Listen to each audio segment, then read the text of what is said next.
Hybrids are taking over the EV revolution. Tesla has seen its year-over-year sales decline for the first time since 2019. Meanwhile, Ford just reported a record 80% decline in its own electric car sales for the first quarter. This is a really important development at a time when new industry players are entering the market at a rapid pace and the traditional OEMs like Toyota, Kia, and Hyundai are launching new products in new segments for the very first time. However, despite this, there is clearly an interest towards electric cars that are paired with gasoline engines instead of just full-on batteries. Pioneered first by the Chevrolet Volt back in the early 2010s and the Toyota Prius in the early 2000s, hybrid cars have been around for a very long time. And there's good reason for that. They offer the best package between fuel economy, range, and practicality for consumers who don't want to pay the extra buck for an all-electric vehicle or deal with the consequences of charging this vehicle in superchargers or even at home. On paper, hybrids certainly make a lot of sense because the main drawbacks of internal combustion engines are at low speeds, where it takes a lot of inefficient energy consumption to get up to speed from 0 miles an hour. However, when you get to cruising speed, these engines are decently efficient, although thermally speaking, they are still way behind that of electric motors. And so realistically, all you're doing with a hybrid system is increasing the durability of the car as a whole. The consumer can now get north of 50 miles per gallon, much higher than an equivalent combustion engine, with the benefits of electric motors at low speed. Yet the consumers don't have to worry about range anxiety or even having major problems with battery replacement or weight, which are some issues that come as standard with all electric cars. This clear advantage to the consumer is becoming ever more important at a time when that same consumer is making a tough choice between saving money, avoiding record high auto loan interest rates, and saving the environment. As a matter of fact, Toyota's cars are outselling Teslas in the recent quarters by nearly 2-1. Toyota is still the number one largest automaker by volume on planet Earth, and in the most recent quarter has sold almost 3 million total hybrid electric vehicles.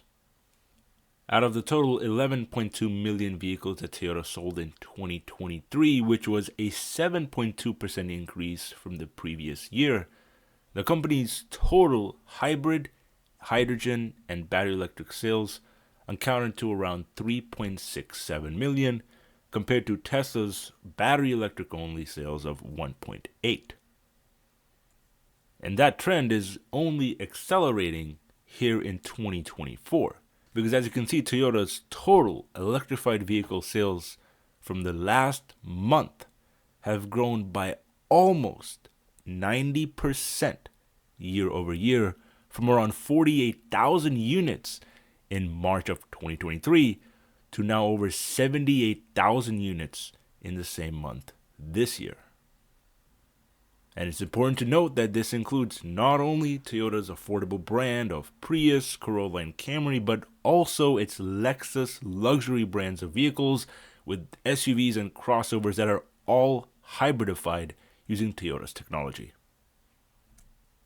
Many applications like aircraft, ships, and trains, and even heavy-duty trucks might stick with these internal combustion engines and hybrid powertrains, but at least for passenger vehicles that require anywhere from 5 to 7 seats, batteries have been doing a really good job of it.